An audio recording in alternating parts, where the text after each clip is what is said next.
CBN e a Tecnologia, com Gilberto Sudré. Gilberto, existe um site agora que alerta o usuário de que a senha dele vazou? Exatamente, Fernanda. A gente tem muitos acessos, muitos tipos de serviços que a gente utiliza através da internet, aí coloca senhas nesses sites, né? Rede social, sites de e-mail, sites de conversa ou de relacionamento. E esses sites a gente tem acompanhado já há algum tempo, já que algumas das situações o site é atacado ou então é invadido, e aí as senhas e os seus usuários, seus logins são todos vazados para a internet. A pergunta é, será que aquela senha que você colocou naquele site foi vazada para a internet e agora está de posse dos hackers, né? Então, um grupo de empresas, na verdade, se reuniu para montar um site onde eles monitoram as redes sociais, os locais de armazenamento ou de vazamento de senhas, e aí colocaram um grande banco de dados. Você pode, então, entrar nesse site, chama-se minhasenha.com, cadastra o seu e-mail, o seu login, o que você usa para entrar nas redes sociais, e ele te avisa se aquele login, aquele e-mail que você informou, faz parte de alguma base de dados de senhas vazadas. Então, basicamente, essa é a ideia. E aí você consegue saber se aquela senha que você utilizou já está, né, de conhecimento geral na internet. E aí a recomendação é que você troque a senha. O legal do site é que uma vez que você cadastra, né, ou seja, você informa o seu e-mail, o site te pergunta se você quer manter o seu e-mail cadastrado no site para que ele continue fazendo buscas ao longo do tempo. Então, quando você faz aquela busca no site naquele momento, ele olha para trás, se houve ou não vazamento. Mas se você deixa e ele pergunta aí se você quer que você deixar o seu e-mail cadastrado, ele olha para frente. Então, ou seja, constantemente ele continua avaliando se outros novos vazamentos contêm o seu e-mail. E caso, né, tenha o seu e-mail e esse site identifique que a sua senha foi vazada, ele vai te mandar um e-mail avisando que, agora o seu e-mail foi incluído num vazamento de um site X ou Y, e aí você consegue saber com antecedência e trocar aquela senha. Então é confiável isso. Minhasenha.com. Minhasenha.com. Você já se cadastrou lá? Já me cadastrei. Tem senha vazada? Eu tinha uma senha minha vazada. Se Gilberto tem senha vazada, tem todas, então. E eu troquei a senha, exatamente. Ele me avisou, né, que tinha, eu fui lá e troquei a senha já. Então, ou seja, é muito comum, porque hoje em dia a gente tem centenas de serviços que a gente cadastra, muitas vezes a gente nem lembra que a gente cadastrou aquele e-mail com aquela senha num certo site, aquele site vazou, né, as senhas dos usuários daquele site, você nem sabia disso, e aí ele me avisou que tinha um site antigo que eu tinha me cadastrado, tinha uma minha senha vazada. Fui lá e troquei a senha disso. Então, um serviço bem interessante, totalmente gratuito, né? São empresas nacionais que fizeram um conglomerado para fazer esse tipo de ação, né? Então é muito, muito legal. Então é uma coisa que eu acredito que vai ajudar muito a aumentar a segurança dos usuários para isso. Muito bom, gente. Minhasenha.com. Minhasenha.com. Quem tiver dúvidas, já acessa lá e Tudo dá uma português. checada. Exatamente. Se vazou ou não vazou.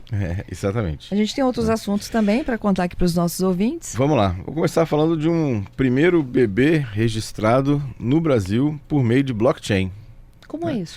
Blockchain é como se fosse um livro de registro, né, público, em que você, uma vez colocado esse registro nesse livro público, que chama de Ledger, na internet, você não consegue alterar. Então, já existe no Brasil uma entidade, na verdade, uma entidade que tem associação com um dos cartórios, o 5º cartório de notas aqui do Brasil, que faz o registro de pessoas, né, no cartório. E o cartório também faz o registro como se fosse uma ata pública registrada digitalmente. Então agora a gente já tem a possibilidade de você registrar nascimento, certidão de nascimento de pessoas nesse ambiente agora totalmente digital, né, que no futuro talvez até vá substituir os cartórios. Né, mas essa é uma certidão de nascimento? É uma certidão de nascimento, né, que foi registrada tanto na questão no papel, no livro do cartório, como também nesse livro público, né, digital que é colocado na internet. Provavelmente o pai é altamente conectado, né? Provavelmente.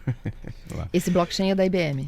Não, na verdade o blockchain é uma tecnologia que tem vários locais. Esse especificamente, onde foi depositado essa certidão de nascimento, era um livro público da IBM, mas na verdade existem vários, da Amazon também tem, e você pode até criar um livro seu, né, público de registro. O que acontece que normalmente você tem, para você ter confiabilidade, você tem um livro que alguém faz a gestão, e aí você tem a confiança naquele ambiente, né, que aí tem várias pessoas que trabalham em parceria para manter aquele ambiente seguro, né, nesse caso. Bom, agora a gente tem uma dica de aplicativo. Muito legal esse aqui. O Photoshop é um aplicativo super conhecido de edição de fotos, né, bem completo, né, nessa situação. A nova versão do Photoshop para smartphones tem um adicional, que é um módulo de inteligência artificial, ele é gratuito também, em que ele interage com a câmera. E aí, dependendo do tipo de foto que você tira, ele sugere, através de inteligência artificial, que filtro utilizar para tratar aquela foto. E aí, você pode, obviamente, aceitar ou não, mas ele já te sugere, ó, essa foto aqui é melhor com esse tipo de filtro, com esse tratamento de imagem, vai ficar melhor do que um outro aqui. Então, bem legal. O Photoshop... Ele é pago? Não, é gratuito. É o Photoshop para celular, não é o para computador. É o para celular, ele é totalmente gratuito, foi lançado agora, tem pouco tempo, pela Adobe, né, que é o fabricante do Photoshop, com esse módulo adicional de inteligência artificial para isso, né? E as assistentes virtuais? Isso. A Alexa é da Amazon. Da Amazon, exatamente, né? Na verdade, a gente tem uma série de dispositivos hoje que são dispositivos inteligentes. Quais são eles? Por exemplo, relógios inteligentes, smartwatches, tem o próprio celular, tem Smart TV, tem câmeras de videovigilância, né?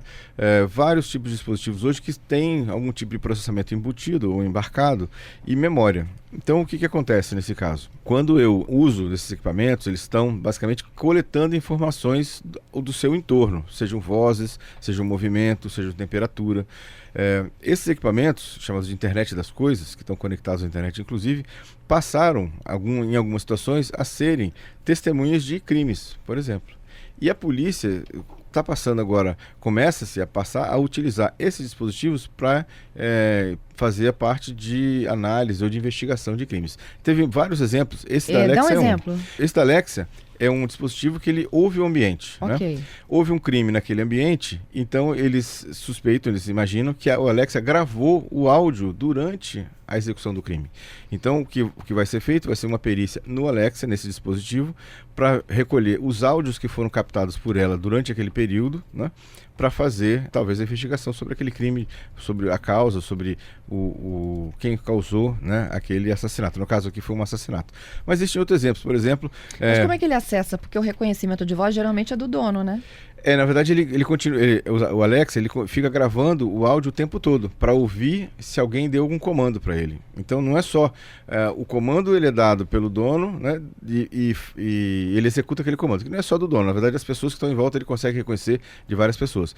E ele consegue gravar o áudio do entorno do local, enquanto está funcionando enquanto ele está funcionando. E se houve algum crime naquele local, pode ser que ele tenha conseguido gravar alguma discussão, né? Algum tipo de pedido de socorro daquele local, e aí essa gravação seria utilizada para a investigação. Outros exemplos é smartwatch. O smartwatch ele grava, por exemplo, o local onde você estava, batimentos cardíacos, né? Movimento do corpo, e já foi utilizado em algumas situações, não aqui, mas fora daqui, nos Estados Unidos, o uso do smartwatch da vítima para verificar se ela foi mexida, se ela foi trocada de lugar, né? O suposto criminoso foi analisado, por exemplo, durante um período, como é que foi a frequência cardíaca dele, se foi muito alta, muito baixa, né? Ou seja, então tem muitas informações que podem ser coletadas desses dispositivos de internet das coisas que podem dar informações, né, nessa situação. Outro exemplo é os carros mais modernos hoje, eles têm uma chamada caixa preta, como se fosse a caixa preta do avião,